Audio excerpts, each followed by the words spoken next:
m'attirait, mais je connais pas, je comprenais pas trop. Et le pire, c'est que tout ce qui était histoire d'homosexualité, de gay, j'en avais jamais entendu parler vraiment. Pour moi, c'était inconnu. Et l'amour en général, c'était assez abstrait pour moi.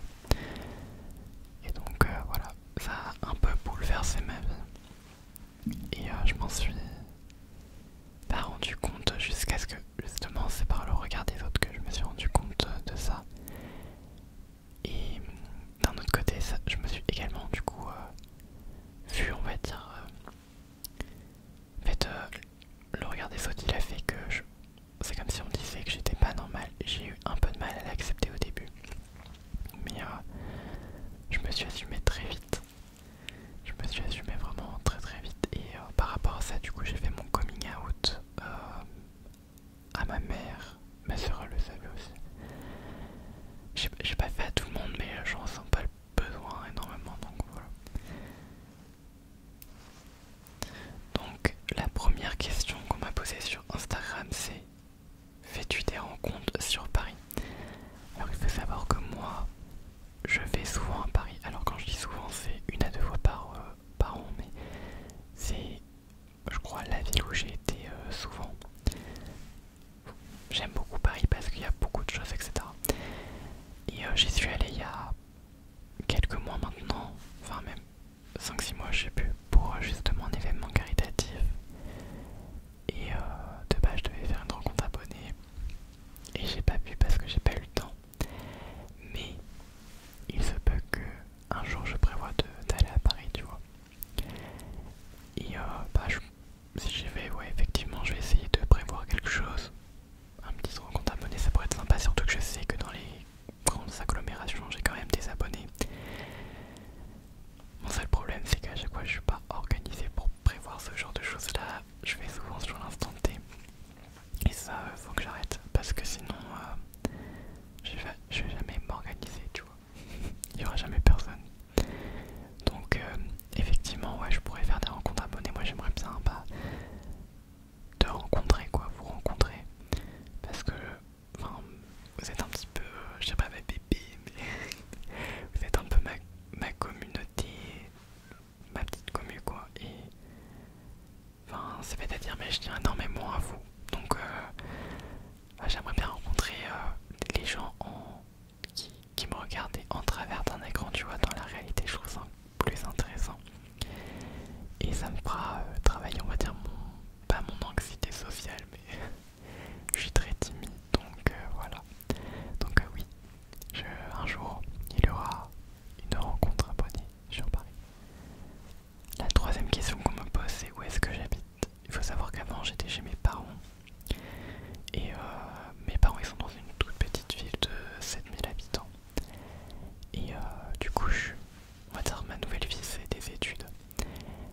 Et j'habite du coup pour ça à La Rochelle. Donc pour ceux qui connaissent pas La Rochelle, c'est une ville côtière, une ville très très riche en histoire et riche tout court d'ailleurs.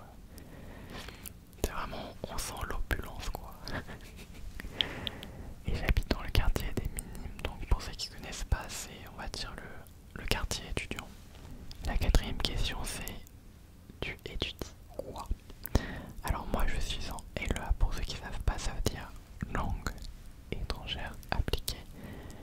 Et donc en gros, si vous voulez, moi je suis dans le parcours Amérique parce qu'il y a plusieurs parcours. Il y a le parcours Asie, Pacifique, etc. Je sais pas trop. Et moi je suis dans le parcours Amérique. Et du coup, en langue, j'ai anglais, espagnol, portugais. Alors il y a tout un système à l'université de majeur, mineur, UE, transversal, je vous jure, c'est tout un truc. Hein. Et du coup, moi, ce que j'étudie, c'est des langues, mais j'ai également des cours d'économie. Et je n'étudie pas que la grammaire, comment parler les langues, j'étudie également l'histoire de certains pays. Là, on a commencé avec le Brésil et on a fait, enfin, on a une partie de Canada, on a les US aussi. Donc voilà, on a pas mal de choses. Et en vrai, je peux vous dire que c'est hyper intéressant. Genre, on apprend plein de trucs.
voir comment ça se passait, est-ce que j'étais prêt, etc.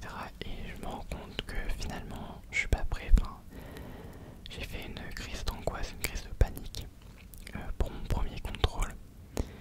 Et je me rends compte que je vais pas pouvoir faire les contrôles parce que c'est beaucoup trop stressant pour moi. Donc en tout cas du côté des études ça se passe pas très bien. Pourtant j'adore apprendre mais c'est juste que c'est hyper compliqué d'apprendre pour moi. Et par rapport à mes parents du coup on va dire que c'est assez compliqué, je les vois pas non plus énormément. Pareil pour ma petite sœur. Mais c'est également un choix. En fait, d'un côté j'ai pas envie de les inquiéter et de l'autre j'ai besoin aussi de mon espace, on va dire à moi, de mon moment pour moi, vous voyez. Et c'est vrai qu'avoir un logement ça demande beaucoup de choses à faire, mais c'est également une liberté que avec mes parents j'ai l'impression de ne pas avoir. Même si dans le fond en soi je suis assez libre avec mes parents, ils sont vraiment pas embêtants. Donc voilà, c'est vraiment... Je me suis un peu, on va dire, distancé, mais c'est pas vraiment distancé, c'est mon moi quoi. La septième question c'est d'où est-ce que je viens. Il faut savoir que moi, je suis né et j'ai vécu dans la même ville. Je viens d'une petite commune de Charente-Maritime qui a environ 7000 habitants comme je l'ai dit. Et j'ai vécu littéralement de ma naissance jusqu'à mes 18 ans. Ensuite j'ai fait un an à La Rochelle et je suis retourné du coup chez mes parents après cette année à l'IUT. Et j'ai pas connu vraiment autre chose que cette ville là. Donc voilà. La huitième question, si tu pourrais revivre une année scolaire, ce serait laquelle et pourquoi? Alors si je devais revivre une année scolaire, ça serait la sixième. Parce que, enfin pour plusieurs raisons. En fait, la première c'est que j'ai rencontré un garçon qui s'appelle James. Et je me suis très rapidement lié d'amitié avec cette personne-là. Vraiment c'était très très fort, on va dire. Je crois que c'est quelque chose que j'avais jamais ressenti. Et en cinquième, quatrième et troisième en fait, on s'est un peu perdu de vue parce qu'on n'était pas dans la même classe. Et je me suis rendu compte qu'au lycée, cette personne-là m'a bloqué de partout. Et j'ai jamais pu savoir pourquoi. Ça m'a beaucoup... et ça me touche encore énormément, ça m'a beaucoup touché. Ça m'a fait beaucoup de mal de pas savoir en fait ce que j'avais fait ou si j'avais fait quelque chose, tu vois. C'est quelque chose qui m'a, je dirais pas traumatisé, mais dans un certain sens j'ai envie de dire oui. Et même à l'heure actuelle je me pose toujours ces questions là et tout. Il faut savoir que après,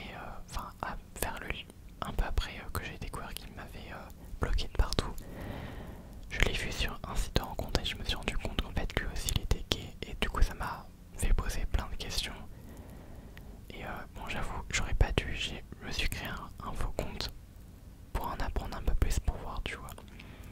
Et quand, disons, il m'a découvert, parce qu'au bout d'un moment, voilà quoi. Quand il m'a vu, en fait, il m'a dit tu veux quoi?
en fait au final, vraiment bah on est amis depuis je ne sais combien de temps, tellement que ça date. Et bah c'est mon meilleur ami, même si on se parle pas tout le temps, tu vois. Et bah le sentiment il est toujours le même et on s'entend toujours aussi bien.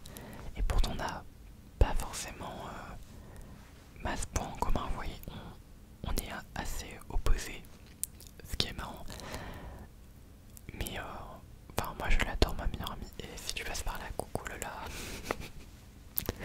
D'ailleurs elle a pu, enfin, pour savoir, d'ailleurs petite promo, vous pouvez chercher Lola Musical. Je crois que c'est son nom sur les réseaux, faut que je le cherche. Mais elle a on va dire un petit don pour le chant et pour les poèmes également. Donc si jamais ça vous intéresse, vous pourrez aller la voir sur Insta, sur YouTube, elle poste ses chansons. Donc voilà, si tu passes par là. La 9e question c'est, tu voudrais apprendre le russe? Pour être honnête, pas trop. C'est vrai que moi, tout ce qui est langue, on va dire, des pays de l'Est, c'est pas trop mon truc. Néanmoins, je trouve ça toujours intéressant. Les langues, vraiment, je sais pas, il y a la culture, la manière de vivre, on va dire, les petits actes, on va dire, de courtoisie, etc. C'est toujours différent dans chaque pays. C'est très intéressant à apprendre. Il y a toujours une histoire derrière. Donc, moi, je dirais que ça m'intéresse moins que d'autres langues, le russe. Mais je pense quand même que c'est intéressant d'apprendre à connaître son histoire.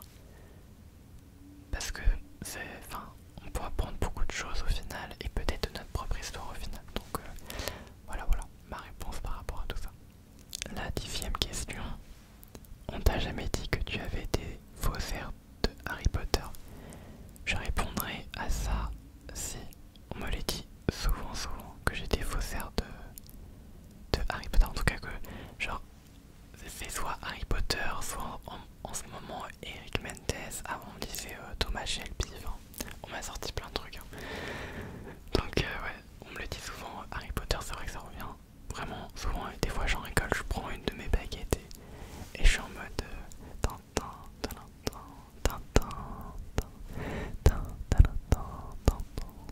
La 11e question. Comment ça t'est venu de faire de l'ASMR? En fait j'ai pris un Tascam que j'ai toujours. Et de base c'était pour enregistrer des bruits de nature. Et je me suis dit bah pourquoi pas tenter de faire de l'ASMR. J'ai commencé avec mon téléphone qui était pas fou au début.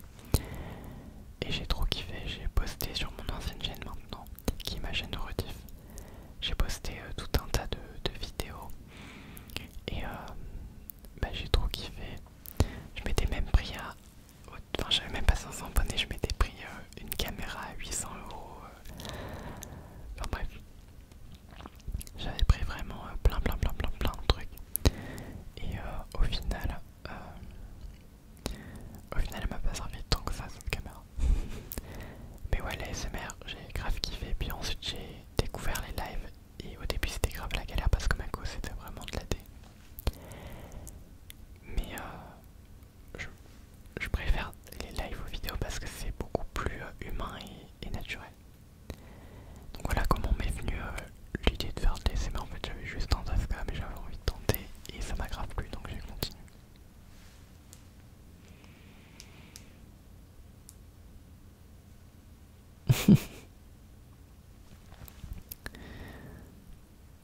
Je crois que c'est la 11e, non? La 12e question c'est: à quand une interview avec moi? Désolé Macao, ça va être compliqué quoi. Et toi, te sens-tu bien mentalement? En ce moment, j'ai envie de dire que c'est assez compliqué. Et j'ai aussi envie de dire heureusement que j'ai la SMR dans ma vie parce que c'est ce qui m'apporte de la stabilité, on va dire, mentale et émotionnelle. Ce qui permet de me calmer,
ouais, je suis ouvert au feat. Donc s'il y a des ASMR artistes qui veulent, bah pourquoi pas.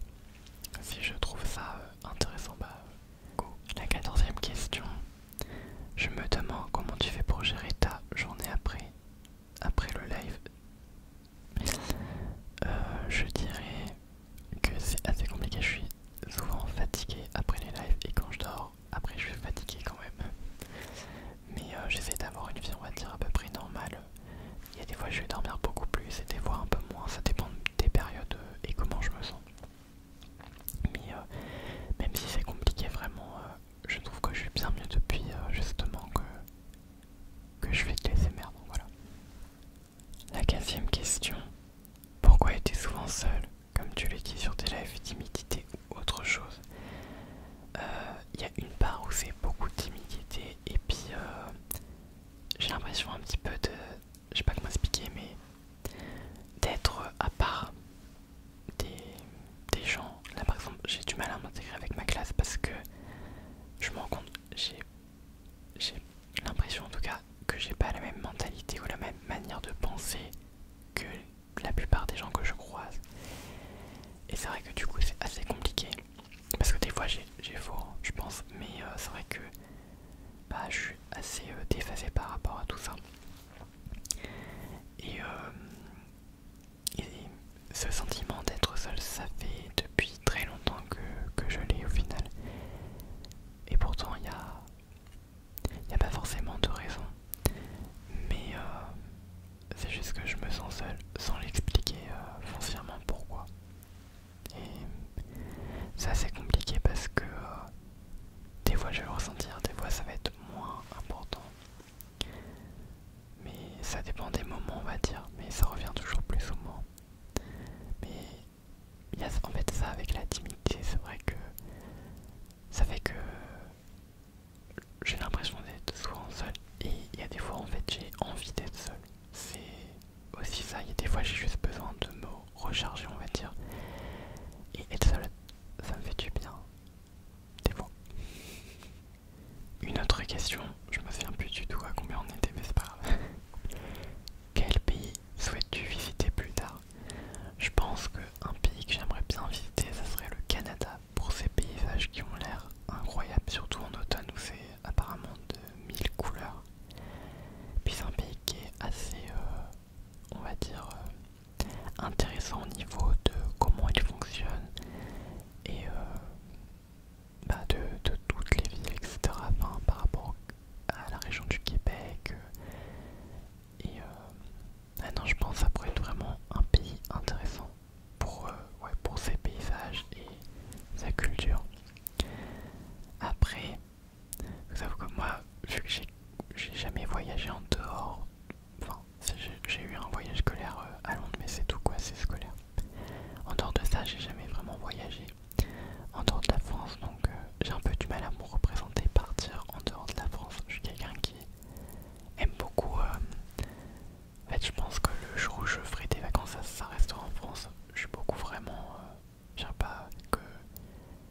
un petit peu récompensé et que les gens l'aiment au final, ça me fait énormément plaisir. Enfin, grâce à TikTok, grâce à Twitch, grâce à YouTube, je peux maintenant vous proposer de la 4K avec une caméra alors que j'ai que un compte à 11 000 sur YouTube par exemple.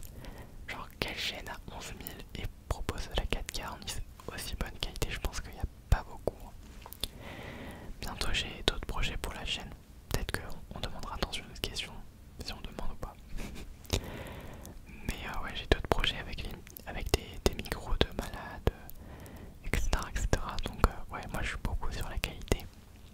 Et c'est vrai que le fait que mon compte TikTok soit monté d'un coup, je m'y attendais pas, mais j'étais très content.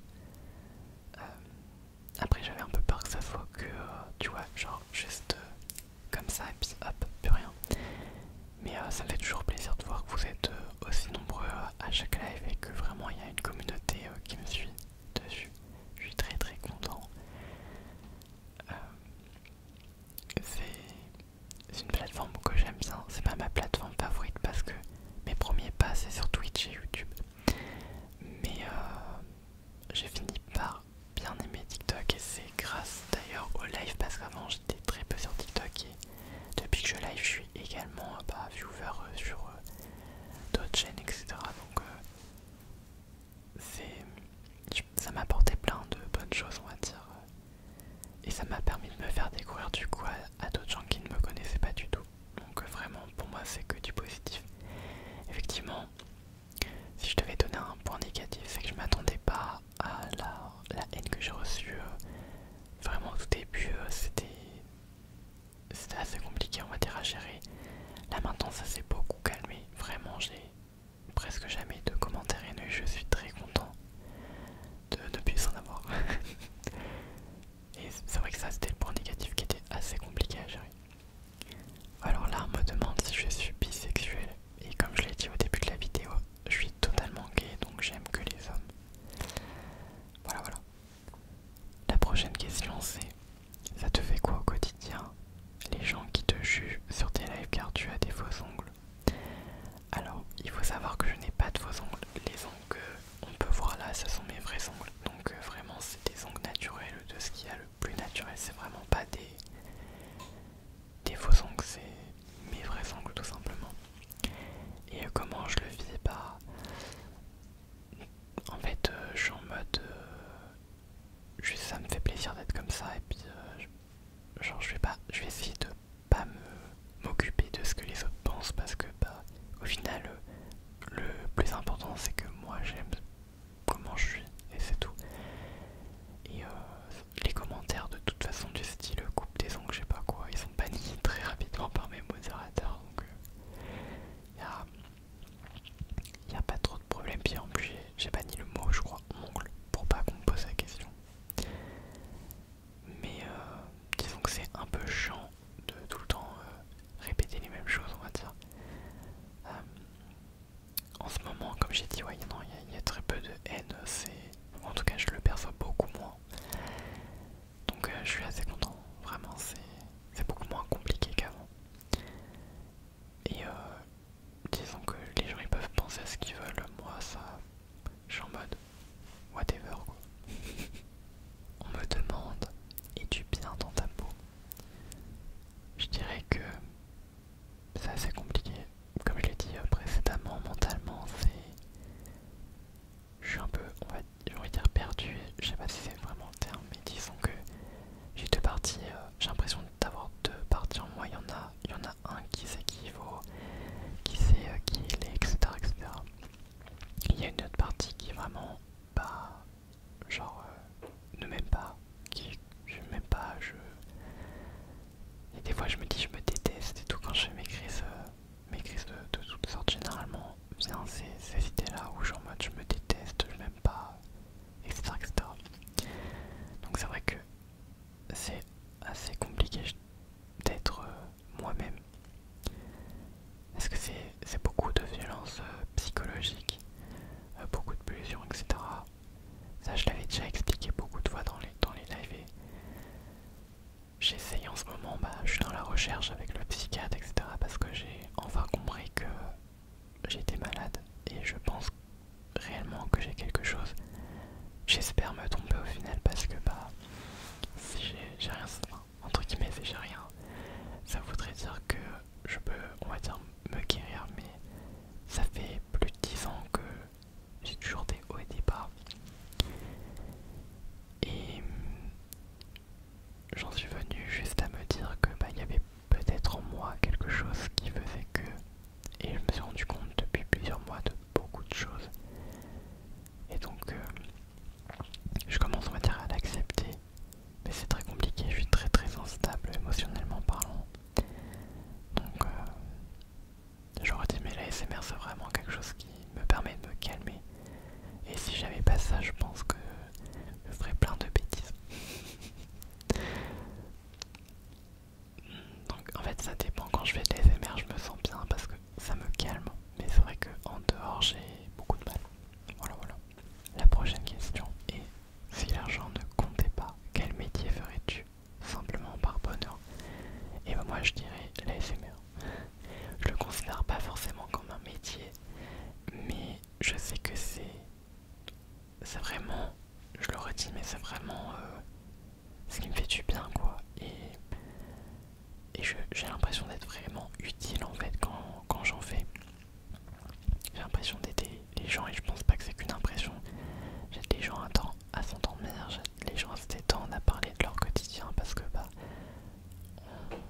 on a tous plus ou moins des problèmes et en parler ça fait beaucoup de bien, ça permet de s'exprimer, de vider un peu son sac. Et vraiment je me suis rendu compte que j'aime vraiment énormément, c'est pour ça que je dépense des sommes astronomiques dedans et que bah j'aime tout simplement quoi. Et en dehors de l'ASMR, en fait je sais pas trop parce que j'ai pas vraiment trouvé quelque chose qui m'anime enfin, j'ai des passions comme la photographie, mais je me verrais pas en faire un métier entre guillemets, c'est plus partager mon art, vous voyez. Donc ouais, je dirais la ASMR. La prochaine question c'est: comment fais-tu pour être toi-même? Moi j'ai honte de ce que je suis. Je dirais que c'est compliqué, mais en fait il faut s'accepter tel qu'on est parce que en fait, enfin ce qu'on est c'est ce qui nous définit. Et il faut apprendre à s'aimer, il faut apprendre à s'accepter tel que l'on est, il faut apprendre à juste se dire bah c'est moi et, et je m'aime. Et ça je sais que c'est hyper compliqué parce que bah comme j'ai dit, moi j'ai deux côtés où il y en a un qui s'aime et l'autre non, c'est très contradictoire. Mais ouais, il faut vraiment apprendre à s'aimer, ça prend du temps. Ça prend du temps parce que l'estime de soi, la confiance en soi, on peut le perdre très très vite et pour le regagner c'est vraiment très compliqué. Mais je te dirais vraiment qu'il faut que tu t'apprennes à t'aimer. Tu peux faire des petits exercices, c'est ce qu'on m'a donné à faire et en vrai ça marche pas mal. Le matin tu vas te regarder, tu vas te dire 3 mots gentils dans le miroir. Vous allez dire c'est bête comme truc mais ça fonctionne. Au fur et à mesure en fait tu vas voir les mots qui vont venir. Et apprendre à s'aimer c'est un des chemins qui permettra que tu ailles mieux. On me demande pourquoi tu es si cute et pourquoi l'ASMR arrive à me calmer. Alors pourquoi je suis si cute, je sais pas. Je peux pas répondre à cette question, enfin je suis comme ça. Et pourquoi ton ASMR arrive à me calmer? Je dirais que c'est parce que bah mon ASMR te correspond. Chacun a son type d'ASMR et de personnes qui vont détendre parce qu'au final l'ASMR c'est pas que l'ASMR, c'est également une personne qui va te détendre, qui va te relaxer. Enfin je sais que beaucoup me suivent pas que pour mon ASMR mais aussi parce que je papote beaucoup en live par exemple. Je suis une vraie pipelette, enfin, comme là ça fait déjà 50 minutes de vidéo. Je suis vraiment une vraie petite pipelette et c'est vrai que bah y en a beaucoup qui aiment bien ça. Donc je pense que juste que c'est le type d'ASMR que je propose qui te correspond et qui correspond à ma communauté. Comme chaque ASMR artiste a son propre style